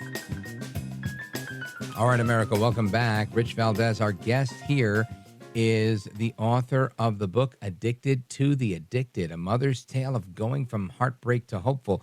Marguerite Connelly, in the few minutes we have before we wrap up, how does this story end? How is your son today? What headway have you made with your advocacy on behalf of other parents?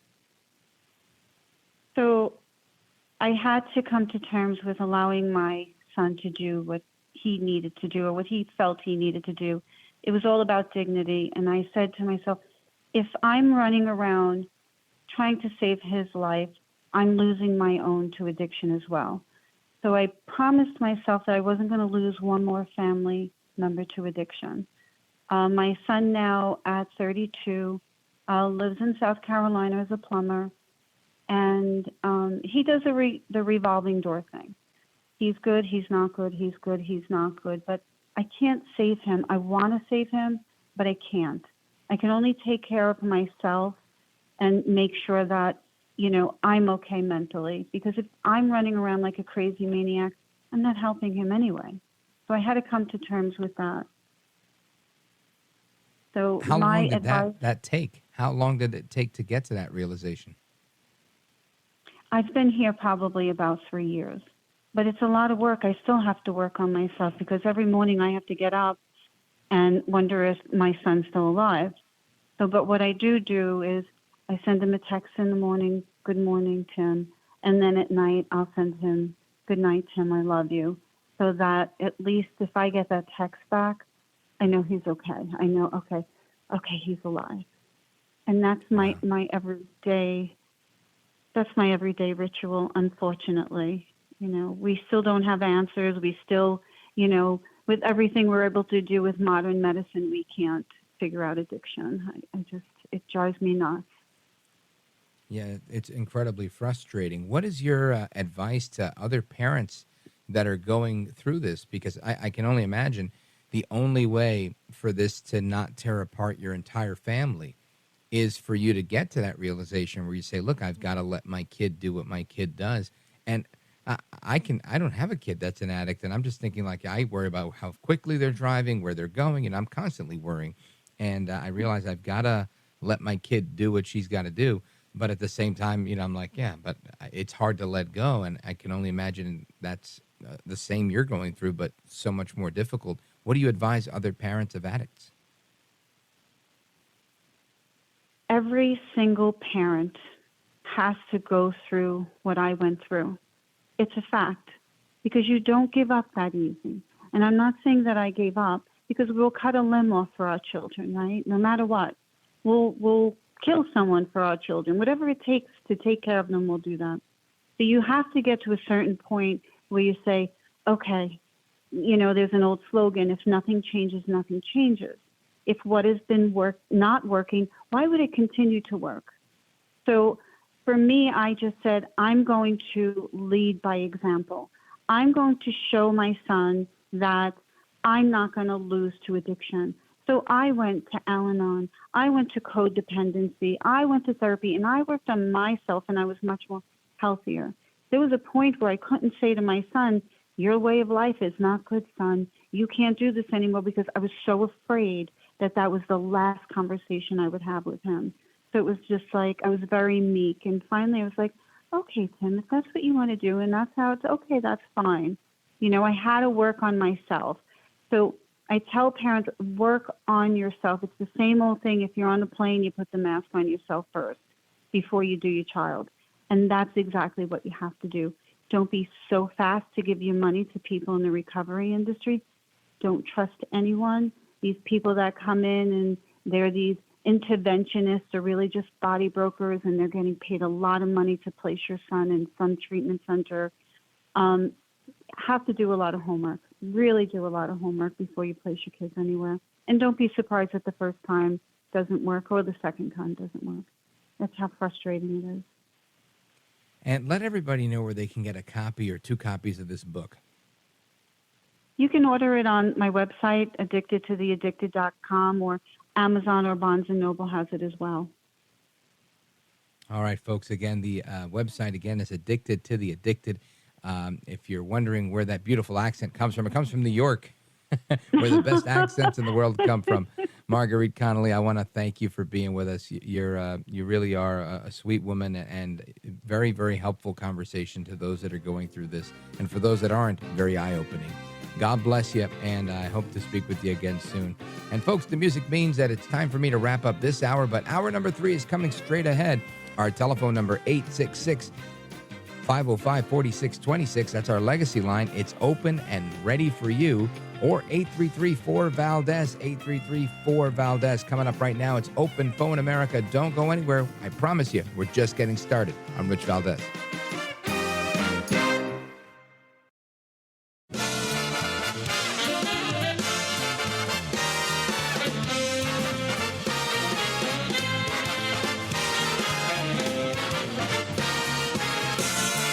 Live from the city that never sleeps. 17 miles from Madison Square Garden, New York City. It's America at Night with Rich Valdez, America's favorite late night talk program, featuring interesting guests from around the world and calls from across America. And now, here is your host, Rich Valdez.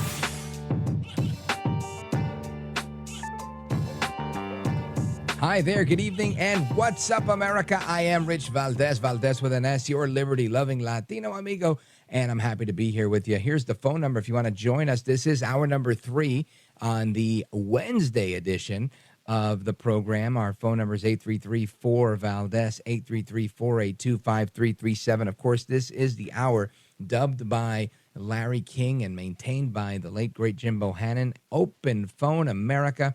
And we do open phones across America. You get to call in and discuss whatever you want. Of course, I'm going to throw a couple of topics out there, but you're free to call in and chime in and give me your thoughts on whatever. If I agree, I'll tell you I agree. If I don't agree, you could still say it, and I'll tell you I don't agree.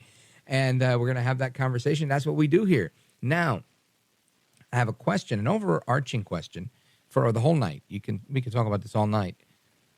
Will there be an impeachment inquiry? Is that really going to happen? All right, that's just one little thing I want to throw out there. Now, yes, earlier I started off the show, first hour, first segment, talking about the hearing on UFOs on Capitol Hill. I'm going to talk about that in the next segment.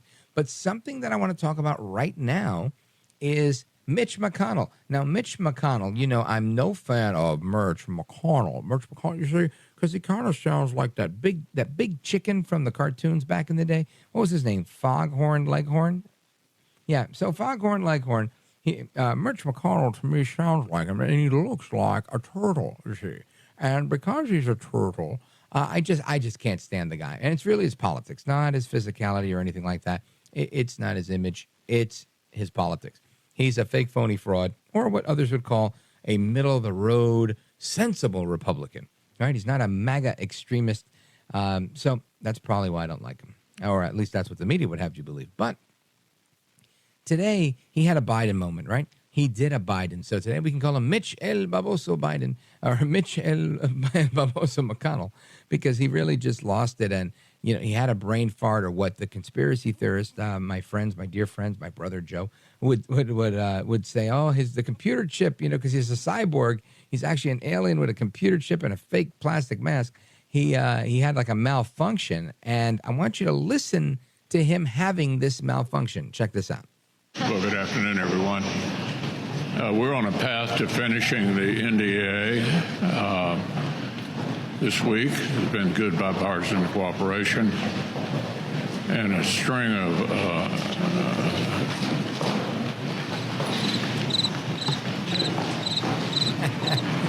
Yep.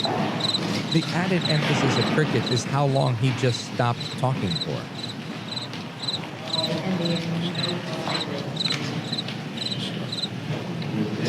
Give me the boot if I stop talking for that long. Okay, Mitch. Anything else you want to say, or should we just go back to your office? Do you want to say anything else to the press? Let's go back. Go ahead, John. We'll take it. Let's go back to you. Go ahead, John. Now, you could hear in the background what's actually going on. And I don't mean to make light of this. Well, I guess I did mean to make light of it. I'm making light of the situation, not of him and what may have happened, right? Because in reality, he may have been having the beginnings of a stroke. And I'm not a doctor, but I've seen people have a stroke. And that's what it looks like. You know, in those days and weeks leading up to that, people just stopping, blank stare, just getting stuck. And again, I'm not diagnosing him. I'm not saying I'm a doctor. I'm saying I'm a radio guy observing making my observations on what I heard.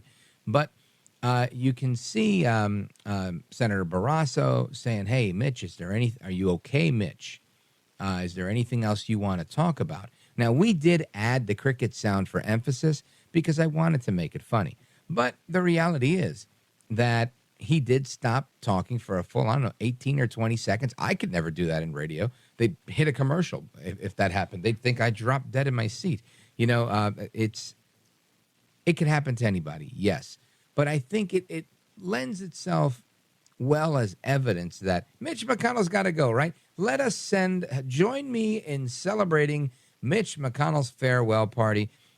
We can have a different Republican in there and work on getting rid of him too. And listen, I'm usually for the Republicans, but not these guys. Not the McConnell types. They're just not it. They're not it. They're not where it's at. We need people that are happy to reduce the size of government, happy to stop spending the tax dollars that they steal from you and me and single moms across America. This is what needs to happen, right? And I realize that's a fantasy land, dystopian, utopian idea, but in full, right? But in part, it's not. In reality, we can have a smaller government. We can elect people that are more conservative that say we should have a smaller government and we can do a little bit more with less, or even do less with less. I'm okay with that too. I'm okay if we never build another super expensive toll road. At least where I live, we don't need another one. And if we have to build one, maybe we can have a specific vote on something like that. I mean, we have to be more responsible. Like every time they wanted to raise the school budget in my town, they voted on it, and it was a ballot question. We have to stop spending. Look at the problem that we're in. But let's go back to McConnell. And good old Mitch, after, he abruptly stopped speaking, left, and never took any questions, he was later asked at the press conference, what happened? Like, are you okay? And this is Manu Raju. I think he's from CNN. Listen to this one. Could you address what happened here at the start of the press conference? And was it related to your injury from earlier this year where you suffered a concussion? Is that... No, I'm fine. You're fine? You're fully able to do your job? Yeah. And he says he's fine. He's fully able to do his job. And he says, yeah. Now, I think this is one of the few times that, again, I don't know if it was appropriate in that situation. It seemed like it was to me. But we do remember when Mitch fell down, he had a black eye. He had, he got banged up. And they said he had a concussion, which, of course, I've talked about brain injuries a number of times. My dad fell down, and it wasn't a concussion. It was a brain injury. TBI, they're called, traumatic brain injury. This is where you get swelling on the brain, what they call a subdural hematoma. And this causes some temporary damage and sometimes long-term damage and cognitive deficits that can carry on for X amount of time. And I don't wish this upon anybody. It was hell on earth for my family and I. But I can tell you that I would never put my dad in a position to be Senate Minority Leader, Senate Majority Leader. I would not have him do Mitch McConnell's job because he doesn't have the mental acuity, the sharpness, the speed, the precision, what you need, right? Other than the edge and like President Biden, the muscle memory of knowing what to rely on. When in doubt, throw a punch, right? That was my dad. And Joe Biden, when in doubt, squint and smile, put on your aviators and tell your dog to attack.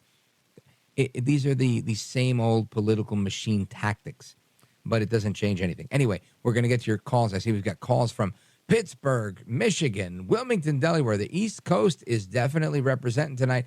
Where are you guys at in the West Coast? I don't see anybody from California. I don't see anybody from Oregon. Come on, you guys can do better than that. Wake up. All right, anyway, we're going to get to your calls and more straight ahead. Don't go anywhere. I'm Rich Valdez. This is America at Night with Rich Valdez. Call now, 833-4VALDEZ. That's 833-482-5337. 833-4VALDEZ. That's Valdez with an S.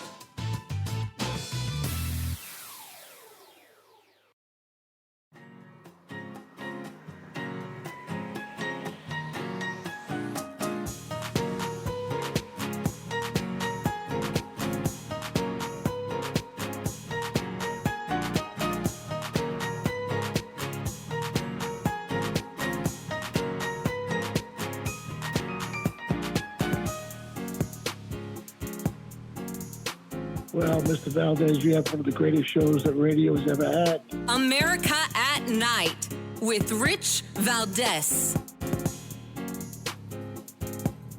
All right, here we go. I see calls coming through from Oregon, from New York. We're going to start with our buddy Doc in Wilmington, Delaware, because you know what? I personally blame him. He's Joe Biden's neighbor. Doc, welcome. Rich, you know how to hurt a guy, buddy. I love you to death, buddy. You know how to hurt a guy. Look, Thank I you. just want to weigh in on one topic going. I'm going to stick to one topic. That's the Hunter Biden gun scam. All right, that's all what it is. I'm a gun guy. I'm ex-military. I've been a gun guy molested. I'll be 70 in January. I've been a gun guy since I was in my teens in the Boy Scouts and hunted with my uncles in the Midwestern forests of Michigan and elsewhere. Having said that, Mr. Rich Valdez, if this was Doc doing this gun purchase and lying on a form, or Rich Valdez or Doc, we'd be in jail. Going to jail. Now. I'll tell you what the penalty is in all 50 states. Mm-hmm. We'd be in a jail. The minimum term for lying on a federal form is 5 years in jail, hard time, no parole. 5 years in jail with a permanent record. Okay, minimum And they term. will happily prosecute you because nobody loves putting somebody in jail more than people who lie on gun forms. Yes, and that is bipartisan. Got bipartisan support. 100%. Never met a prosecutor who was like, you know what, we're going to have leniency here. Right. So this Hunter Biden stuff, I can't prove what he did abroad. I have my suspicions, but let's leave that alone. This gun crime stuff is very serious. He lied on a federal form. The guy should be in jail. That's my point that I want to make tonight. Yeah, that's a solid point. It's a very solid point. Now, I just want to ask you a question about the aliens, about the UFO. We've heard testimony today under oath by Mr. Grush. He is a former Department of Defense analyst and intelligence person. He says that he has knowledge and some hearsay knowledge that we being the federal government, has recovered aircraft that was from a UFO, and that they have non-human biologic parts that were recovered from the pilots of this UFO. What say you? I believe it. Here's why. I've been following UFOs ever since I was a kid. I was just interested in them. I saw them in the Midwest with my parents at night, and I saw them over a place you know very well. My mom and I were visiting my dad's family in Delaware. We would summer in Wildwood, New Jersey. You know the town very well. Of course, I love Wildwood. That was my first Wawa. I'll tell you the story. We were on a Ferris wheel at the top, Mom and myself, and we saw this object glowing very brightly in the sky, but it was doing zigzags. It was not flying like an airplane. It didn't have air. It was a very, very bright object. And it came close. We could see that it was a good-sized flying disc, and then with lights on it. And then it zigzagged all across the sky over Wildwood and took off like a bat out of you-know-what. And the next day in the papers, it was reported that everybody had seen that same object. I believe these things have visited this Earth, and I believe there's intelligent life elsewhere in the universe.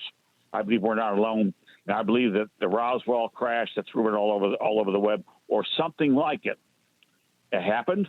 I believe they recovered the UFO intact, and that they recovered parts of our intact humanoid bodies from another galaxy somewhere out in the middle of nowhere. That's my personal opinion. Yeah, I think it's a good opinion. Doc in Wilmington, Delaware, I salute you, my friend. Thank you for your service to the country and for your great opinions when you call in. Let us continue our journey. Let's go from Delaware to, let's see, blah, blah, blah, blah, blah, blah. Let's go to Saratoga, New York. WGDJ, check in with Jane. Jane, how are you? Hi, Rich. I'm fine. How are you? I'm great. I have two quick. So I do believe there are aliens, and I would hate. Wouldn't you guys hate to think we're the smartest thing out there? Really? I do that every day. I get up. I'm the smartest guy in right now. I'm kidding. Listen, Jane, I want to have a question. My question is not whether we believe or not. My question is, do we care? Do we care that the government has these people, these non-human biologics? And I don't mean answer however you want. I honestly don't. But no, it doesn't matter to me. If we've gone all these years, obviously they don't want to hurt us, or they would have wiped us out a long time ago. I remember in the 60s when we had many spottings in Miami, sightings. And, yeah, I mean, I think it's been going on forever. And it doesn't bother me, no. But real quick now. Go ahead. Huh? Go ahead. No, go ahead. No, okay. Please. As far, oh my goodness! All right, okay, all right. As far as Biden, and when he's out there making such a fool of himself, you know who I resent the most in all this is Jill Biden. I know when my husband had cancer toward the end, he he would get so confused, and he would want to go to work. He was a chemist, and I would find something else so that he didn't step out and act foolish. And I think she's deplorable for letting her husband be in a spotlight where he's constantly made fun of. I don't like him. I can't stand him, but still, it just doesn't seem right. It seems like that would really bother a wife to see that being done to her husband, and just have him step away. But maybe she's too busy with Harris. Yeah, and honestly, you know, I've heard this before, and I agree. I think, look, having been a caregiver to my dad who went through what the doctors called TBI, related dementia, because of the fall he took and the brain injury he sustained, I can tell you that I would not have put him in a situation like that, and I would have done everything I could to protect him from being embarrassed and not looking his best. And it seems to me that Jill Biden does not do that, the First Lady. However, I could see, I don't agree, but I could see the other side of the coin where she would say something like, look, his whole life, Joe Biden's run for president, I think 9 times. And I could see her saying he's always wanted to be president. And now that he's here, just because he doesn't have his faculties, doesn't mean that we're gonna cut and run, right? We're gonna make sure. I'm gonna make sure that my husband completes his dream, what he's always wanted to do, what he set out to do when he was 33 years old and became the youngest, or 29 years old and became the youngest senator out of Delaware, and I think she could sell that in a very inspiring way where people would, cry and applaud and feel like, man, this lady's terrific. I just don't buy it, but I could see how a lot of people would, Jane. Very selfish, and he has been and made dangerous. fun of. He's not, and very dangerous for America, and it just seems deplorable to me. And it is hurtful. Know and I guess I can remember my husband was a brilliant chemist, and he would go a couple of times. We went to a dinner, and he'd start talking, and it would make no sense. And I felt so horrible for him. And so I explained to his friends, I said, please, don't put us on the spot anymore. I'm going to distract him. And I would take him fishing or do anything to get his mind off of wanting to be up front. So, yeah. Well, Jane, thank you for sharing that. Yeah, Thanks. no, you bet. I appreciate you and your candor, and all of you, and Doc as well. And I wanted to share just a quick story. I'm looking at this. This is an interesting thing. People are wondering if there's a simple explanation for the UFO sighting. Guess where? Wildwood, New Jersey. Yep, there's a witness that reported seeing a UFO about a month ago, June 24th, a year and a month ago. And they saw these UFOs in the skies over Wildwood, New Jersey, saying they looked like satellites, just 2 little dots of light. And that's the question. When we come back, we'll find out if, in fact, it was a UFO or not. Plus, I want to talk about, guess what? The Fed raised interest rates yet again. Of course, we knew that was coming, but we're gonna talk about that as well. Don't go anywhere. It's Open Phone America. I am Rich Valdez. We're coming back. 833-4-VALDEZ. Don't move a muscle.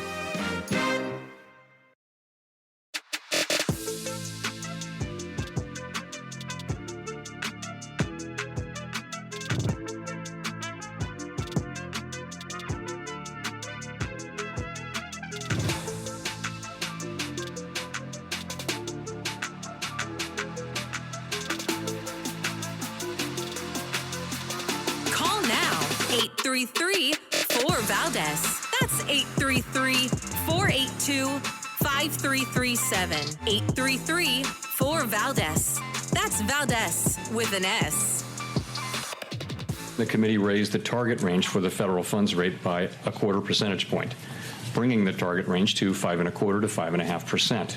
I would say it is certainly possible that we would raise funds again at the September meeting if the data warranted. And I would also say it's possible that we would choose to hold steady at that meeting. We're going to be making careful assessments, as I said, meeting by meeting. That is Fed Chairman Jerome Powell announcing that the Federal Reserve has raised interest rates again to a 22-year high. That happened today, just a month after a brief respite in hikes during the central bank's race to bring down historic inflation. Now, remember, inflation is at a 42 or 43-year high. Now, the Fed hiked the baseline interest rate, the range, by a quarter point. So we're now between 5.25% and 5.5%. This is the 11th rate hike since March of 2022. For many, they're saying this is making them dizzy from near zero rates at the beginning of last year. Trump was 1.4%. So it sucks. Now, of course, listen, I can't get into this fight anymore. I can't. I just can't. They do not pay me enough money to get into this fight. But I get into it all the time with people. And they're like, well, it's Trump that caused the inflation and blah, blah, blah, and blah. And they bring it back to Obama left us a surplus. And I just can't. I can't. Listen, I agree that when the top medical guy and the rest of the clowns that said to shut down the economy said shut down the economy, I saw Trump go along with that reluctantly, but he did for X amount of time. And then it went on too long. Then he left office and Biden said, no, we're going to do this. Oh, we're going to do that. Oh, and he kept going. And he said, oh, we're going to give more money and another stimulus and another one. And then we're going to do the Build Back Better. And we're going to do the American Rescue. And we're going to do this. And I mean, it went from $2 trillion to $4 trillion to $6 trillion. I mean, this is massive money that was injected into our system. And of course it devalues our own money. And of course it creates inflation. I mean, there's no other way to look at this. Now, a lot of people want to say, no, it's because of COVID. No, it's because supply chain. Look, all of that's true in so much as it's true. But it's not the reason. It's not what happened. And I love it when they say, oh, inflation's global. It's a global thing. Yes, it is. But what isn't when you're such a major trader like the United States? When everybody on the planet uses your dollar as the reserve currency. Don't you think if we have inflation and we're having supply chain issues that everybody else is going to have them too? Duh.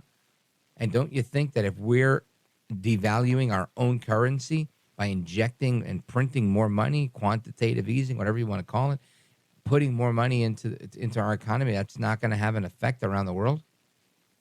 I'm not an economist like Steve Moore or E.J. Anthony or the rest of these brilliant men that come on this program, but I can tell you, I know that much. I mean, it's absolutely stunning to me that we even have to have this conversation about who caused inflation, where, when, why, and how. I won't do it. I refuse. Anyway, so that's the story from Jerome Powell, and it is what it is, right? This is what they're going to do until they get it under control. What we need to get under control is the craziness that's going on with Hunter Biden, Joe Biden, all these investigations that people think is just a witch hunt, right? That people think is just a political game. That's what happened to Trump. And it's not because I am a conservative and I favor Trump's policies. No, it's because that's just the reality, right? What's Trump been convicted of? Nada, not a damn thing. Anyway, let's go to Brody. Brody's in Pittsburgh, Pennsylvania, listening to the oldest station in America, KDKA. Brody, go right ahead. You're on with Rich Valdez. Welcome. Since November 2nd, 1920. Boy, am I glad I wasn't born then. My back would really hurt me. And I'm born in 1968, and I'll tell you what, I just want to say foremost, you filled the void for a lot of people in the world, and I say this from my heart. I miss Jim Bohannon very much. I hope that you are always on the radio, and one day you will deserve those radio awards because you're just a fantastic American and human being. And I mean that from the heart, sir. It's just, I listen to you every night. And the first thing, very briefly, on the UFOs, very briefly, don't you think when the UFOs flew over Wildwood, West Virginia, do you think that they would look to see why is this the only state where they can't pump their own gas in Jersey? Do you think that they would scratch their heads and go, I don't know, I don't understand that. But it's one of those weird things about, because I'm a half a New Yorker. Dad's born in Pittsburgh, and my mom's from the Bronx. Oh, wow. Jerome Avenue. How did they meet? Yeah, the Bronx. Cassous Avenue. I didn't know that people from Pittsburgh went to the Bronx. Oh my God! Yeah, my grandfather was an immigrant, came over in 1928, and on my dad's side from Russia, landed in Pittsburgh. I'm glad my parents met, had me, and only me, and I'm who I am. And I just love it. I get so excited. Rich Valdez with an S. How many miles from Madison Square Garden? 17 miles. 17. The excitement is too much to contain. You're the best. And I just want to say, you are the best. And I just want to tell you that we gotta get a little understanding on what's going on here, and we're tired of the fight. You know how you said I'm tired of the fight? I never come on and I never fight with anybody, whether they believe in what I believe in or not. Mm-hmm. I like to have a debate like in the old days. That's what we did in the 1980s. And my opinion is the Biden family and the Bidens, he's the worst president in the history of time. And that's it. I'm an American, and I have every right to say that. And whatever happens, happens. And I just and I for law enforcement, and I don't want wildness on the streets. I don't want riots and looting. I like law-abiding citizens, and we have to get a little bit of normalcy in the world. You know, the Republicans back in the day, Grand Old Party, really were a little bit more religious, a little bit more afraid of the new ideas, of the changing of America, especially in the counterculture of the 60s. It was a big thing back and forth. But I just want to say, we're all American. We need to embrace each other on our differences, and the law can't be lopsided. And I feel that with what has happened with whether you like Donald Trump or not, I mean, he's from Queens. Hey, he speaks his mind. Let me tell you something. You know, I have a filter on me. I'm kind of I try to be diplomatic, very, very low key and diplomatic. But I just wanted to say that I just really hope that everything works out, and I'll be listening to you till KDK will always be on the air and these fine radio stations. Okay. Amen to you, Rich. Nice talking to you. Thank you, Brody. I appreciate it. Thanks so much for your kind words. And I agree with everything you're saying. I think we have reached a point where how much more protection can the Bidens get? You know, I had this debate with my buddy from the Cuban coffee place who sold his place, by the way. Sold his place. It's going to become a Ecuadorian place. And I have yet to check them out. But he and I will remain friends. They're wonderful people. But the point I'm making is he was saying, come on. Wouldn't you expect if the police chief's daughter gets caught in something, or son, if their kid gets caught, that they're not going to be shown leniency? Or if so-and-so's kid, what makes you think it's going to be any different for somebody who's in the White House? And I said, look, that is a fair point. Not one that I necessarily agree with, but I get it. Powerful people, their kids get away with a lot more. Understood. I agree with that. I don't support it, but I think it's a true statement. However, when, something Doc brought up, or even Doug Burns, our first guest, I mean, the stuff that we're seeing right now, this is beyond the pale. These people are out of control. It's one thing to look the other way, to do a little bending here and there. This is not a little bending. This is not, I forgot to send my, my tax bill on time, for $3,000. You're talking hundreds of thousands of dollars on millions of dollars that were unpaid taxes, bribes, proof of bribes, witness statements of bribes on government documents, the FD-23, 1023 form. I mean, this stuff is heavy duty. So, Brody, I agree with you. We have to do better. We have to. It's not about Democrats and Republicans or conservatives or liberals. This is about Americans. And as Americans, we need to focus on law and order, helping each other, making sure we have a safe country and a decent place to live. And all of that right now is on the line. Folks, your calls and more straight ahead, 833-482-5337, 833-4-VALDEZ. This is America at Night with Rich Valdez. Call now, 833-4-VALDEZ. That's 833-482-5337, 833-4-VALDEZ. That's Valdez with an S.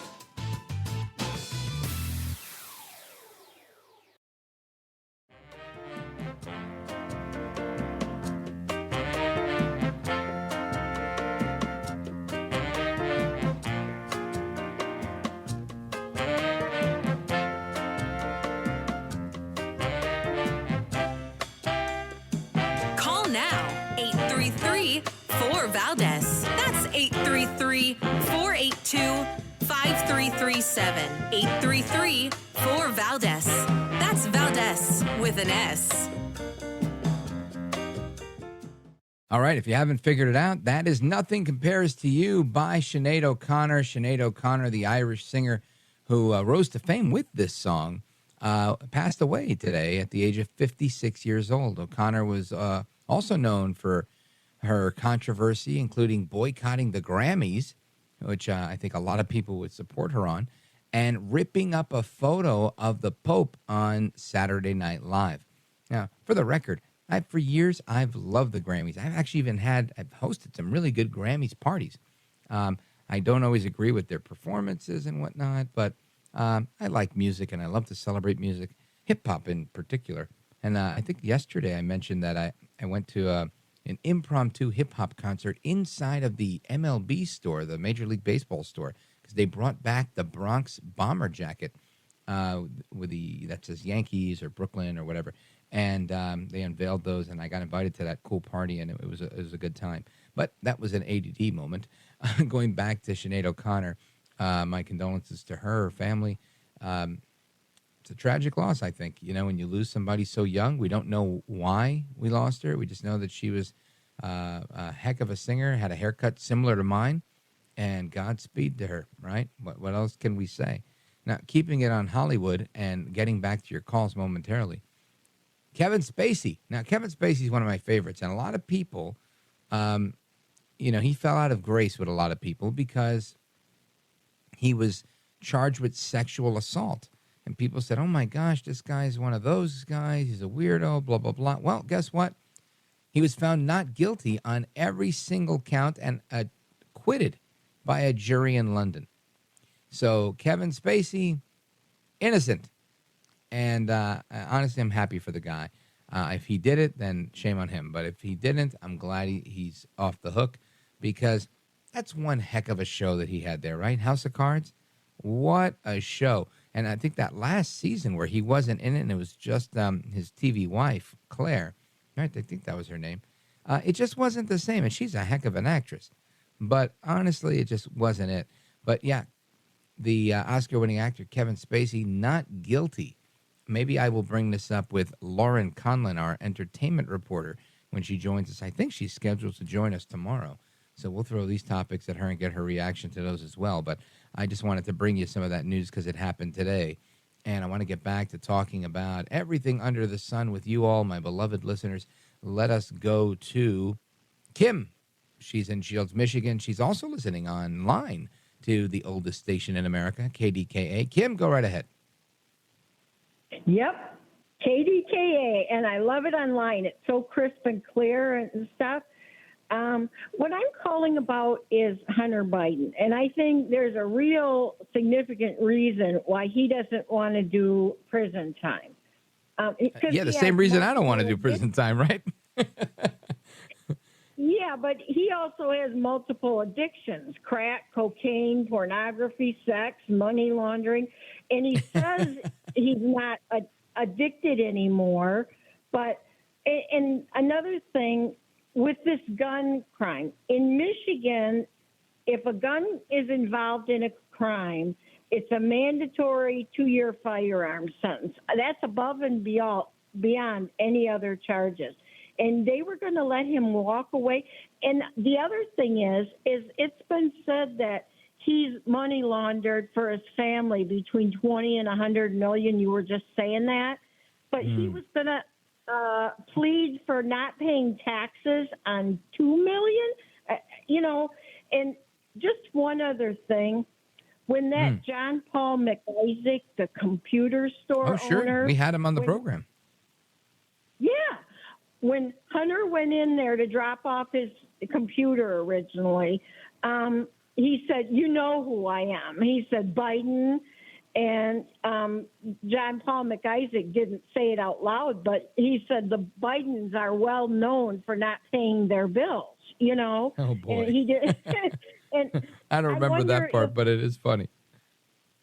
Yeah, and I wonder if they can now pay their bills that Hunter's brought home between 20 and 100 million for the whole clan, 9 of them, you know? Yeah, Kim, I want to know ask you a what I mean? question. Tell me, well, listen, I think these guys are guilty of sin. That's my opinion. But I want to know, does it matter to you if we have UFOs or not? I think we do, and I'm curious about that one that happened in Las Vegas about a month or two ago. I wonder why we're not seeing any pictures, and there's some video of that. The police officer was out responding to another crime.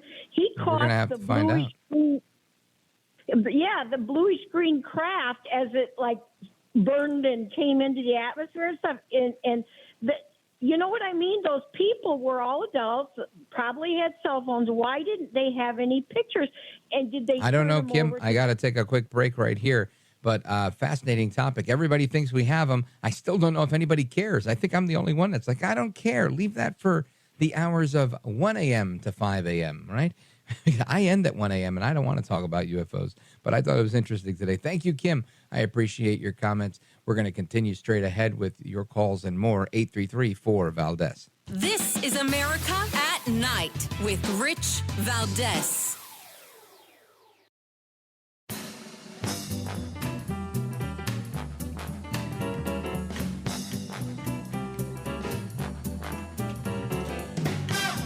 America at Night with Rich Valdez. Now is not the time for Americans to be in Ukraine, and we had nothing to do with Mr. Reid being there. We have not only not encouraged Americans to go fight in Ukraine, but actively and energetically urged them not to. And so I won't speak for Mr. Reid. He can speak for himself and the decisions he made. But I can assure you and anybody in Moscow can look at what we've said and be equally assured that he went of his own accord. All right, we're talking about Marine veteran Trevor Reid, who was released by Russia in a prisoner swap. And that's Admiral John Kirby there banging on the podium. He was hurt now recently, a few days ago, by fighting in Ukraine. Anyway, let's quickly go to Michael in Pendleton, Oregon. We got less than a minute to go. KUMA. Michael, what's going on in Ukraine? Hey, Rich. Good to talk to you.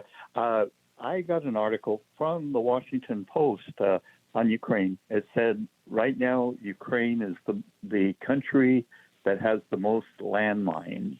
About a third, 30% of the country has landmines, and these could take many years. I read the same thing, and that they're, yes, you're right, and they could cause a lot of problems, and they were using them to protect their power supply.